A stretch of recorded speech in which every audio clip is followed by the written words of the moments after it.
Қадірлі кеш қонақтары, өздеріңізге мәлім Нағим әпкеміздің Айсұлтандай бір ұлы, жарқыраған, гүлдей құлпырған 3 қызы бар. Бүгінгі керемет кеште дүбірлі тойда 3 бірдей сұлу қызы, яғни біздің Гүлназ, ұзатылып бара жатқан Назгүл, сондай қатар ұлдана, анаға деген әдемі әнін дәл қазір анасына құрметтеп арнайтын болады. Қиын болмаса баршамыз назарды ортаға бұрып, 3 бірдей сұлу қыздың анаға арнау әнін тыңдайық, қабыл алайық.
Сіз де осы отбасының бір мүшесі болдыңыз. Ал енді бір сөйлесейік, кім отбасы болып.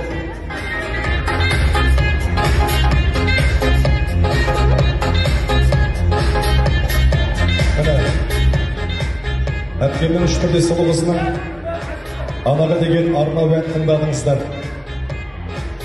Енді бүгінгі күні әрбіріміз